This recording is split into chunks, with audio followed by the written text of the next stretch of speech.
Сәлеметсіздер ме, құрметті әріптестер.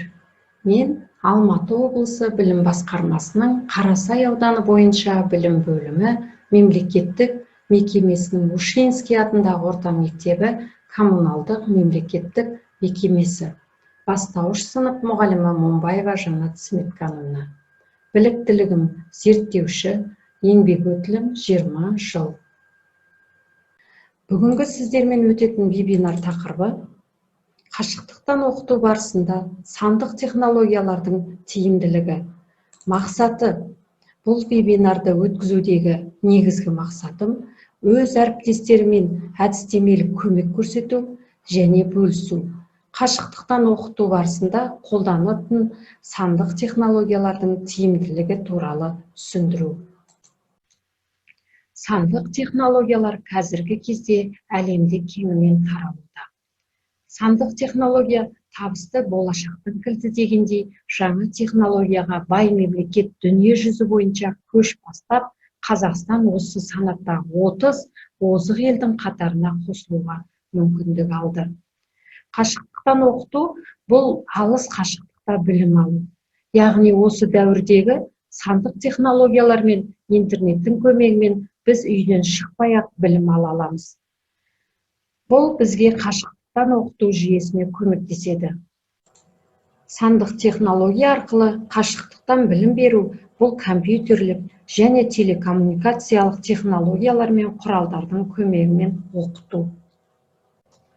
Сандық технологиялардың бірнеше түрін өздеріңіз көріп отырғандай,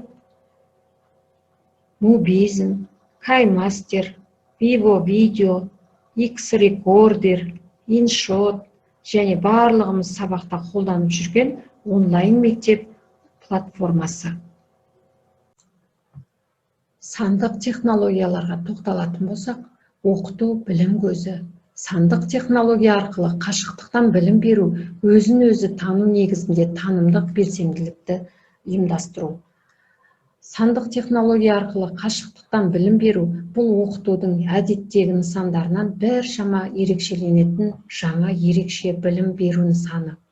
Сабақтың әртүрлі кезеңдерінде пайдалану, дамытушылық ойлау қабілетін дамыту, информациялық ақпарат көзі, өтіліп отырған тақырыпты жан-жақты меңгеруі, мұғалімнің шығармашылық қабілетін, ізденіс жұмыстарын арттыру және коммуникативтік оқыту көзі.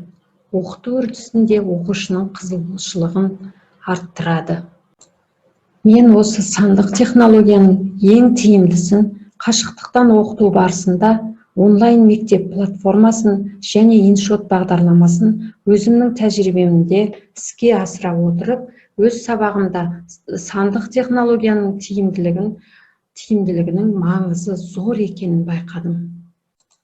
Онлайн платформасы бұл платформа оқушы материалды жақсы меңгеру үшін интерактивті түрде ұсынылатын ең жақсы материалдармен қамтамасыз ету болып табылады. Ал InShot бағдарламасы видео жасауға тегін, қолайлы, үздік бейне редакторы, сурет, әуен, эффектілер, коллаждар, мәтіндер, тағы басқа бейнені және музыканы қиып алуға, бейнелерді біріктіру, түрлендіру, сөз жазба, бейне жазбаның ерекше сәттері. Мысалы, онлайн мектеп платформаның өз тәжірибемде жаңа сабақты түсіндіруге үлкен көмегін тигізіп отыр. Мысалы, қазір онлайн мектепті ашып кіреміз.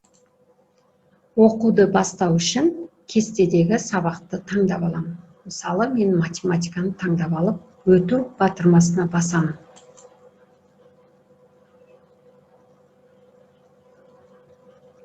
Алдымен сабаққа шолу, яғни сабақ мазмұнымен және мақсатымен таныстыру қажет. Кейін алға деген батырманы басып, теориялық бөлімге көшеді. Теориялық бөлімде бейне түсіндірме, конспекті немесе өзге материалдар болуы мүмкін. Бүгін сен жанама сұрағы бар есепті шығарып үйренесің. Бір бумада 50 торкөз дәптер бар.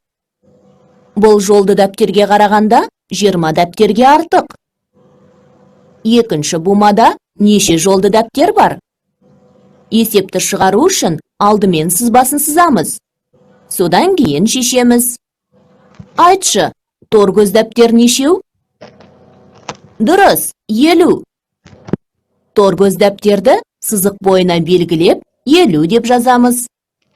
Есептің берілгенін ары қарай оқиық. Бұл жолды дәптерге қарағанда 20 дәптерге артық. Қалай ойлайсың, 20 санын сызбаның қай жеріне жазамыз?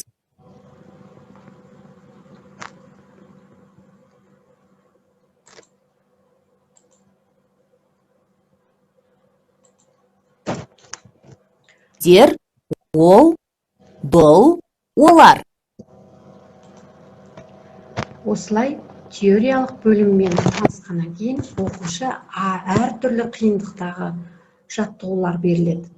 Оқушы қатемен жұмыс жасай алады. Яғни дұрыс жауабын тексере аламыз.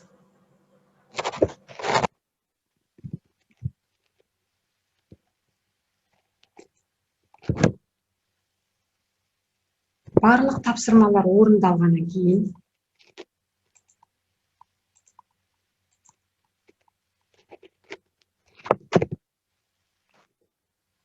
оң жақтағы сабақ қорытындысы бөліміне алған бағаны көрсетуге болады.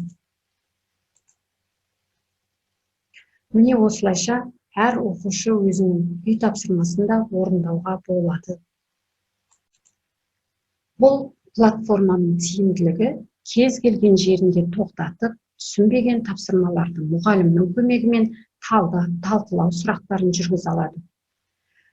Мен сіздерге тек қана бұл платформаның тек қана бір элементін ғана көрсеттім. Қазір сіздерге InShot бағдарламасынан қалай сурет, бейне жазбаны монтаждау керектігін көрсетіп түсіндіремін. Егер сізде InShot бағдарламасы болмаса, Play Marketке кіріп, оны жүктеп аласыз. InShotқа кіреміз. InShot бағдарламасындағы суретті де, бейне жазбаны да әрлеп монтаждай аласыз. Біз бейне жазбаны монтаждап көрейік. Ендеше біз бейне деген батырманы басамыз. Мен әрдайым өзіме керекті сабақтарымда осы InShot арқылы бейне жазбамды монтаждаймын. Бұл бағдарламада әртүрлі батырмалар, функциялар бар. Ең алдымен жаңа деген батырманы басамыз. Бұл жерде сіздің галереяңыздағы суреттер, бейне жазбалар көрсетіледі. Яғни сабағыңызға керекті сурет, болмаса бейне жазбаны таңдап аласыз. InShot бағдарламасында бейне жазбаны монтаждауды үйреніп алсаңыз, өзіңізге ыңғайлы әрі тез. Сіз таңдап алған сурет, бейне жазбаны қиюға болады. Бейне жазбаның кез келген жеріне керекті сөздер, смайліктер қоя аласыз. Бейне жазбаның керекті жерлерін және керек емес жерлерін қиып алып тастауға болады. Егер қиып алып тастаймын десеңіз, ол үшін бейне жазбаның үстін басасыз. Үстіндегі қию деген батырманы, яғни қайшының үстін басасыз.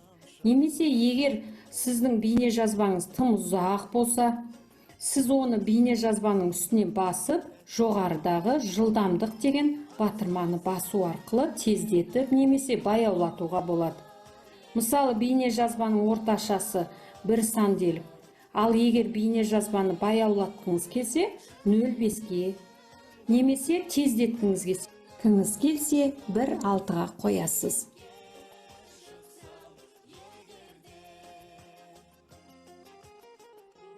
Сіз өзіңіздің бейне жазбаңыздың кез келген жеріне керекті сөздеріңізді теріп жаза аласыз. Ол үшін қазақ тілін таңдасаңыз, тілді таңдап аласыз.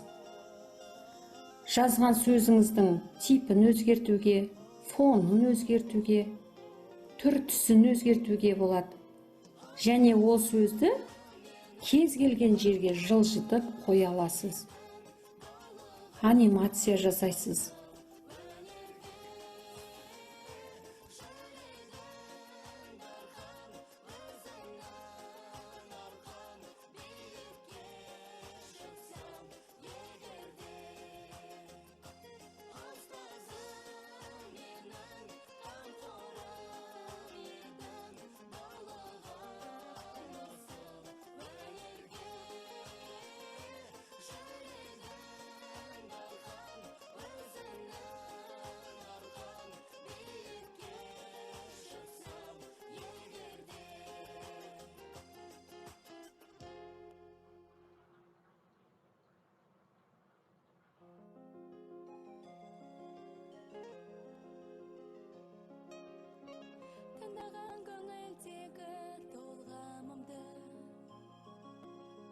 шынаған тәрбиемен талғамымды.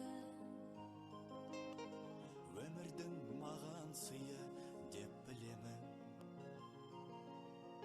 Өзіңдей жанға шәкірт болғанымды. Табылған балапанем мияда. Ал егер өзіңіздің бейне жазбаңызға кез келген смайлық немесе жылжитын стикер қойғыңыз келсе, мына жоғарғы жақта тұрған стикер деген батырманы басасыз. Өзіңізге ыңғайлы және ұнаған таңдап аласыз.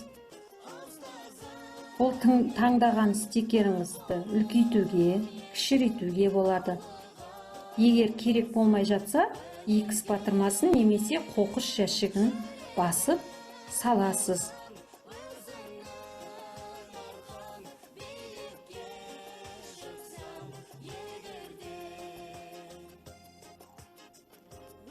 Ал енді бейне жазбаны сақтау үшін жоғарысында тұрған сақтау батырмасын басып, кейін бейне жазбаны сақтауға болатын түрлері, сапалары шығады. Өзіңізге ыңғайлысын таңдап аласыз, мысалы 1080, 720 немесе 640 мөлшерлері. Міне осылайша бейне жазбаны монтаждайсыз. Ол жасаған затыңыз галереяңызда сақталып тұрады.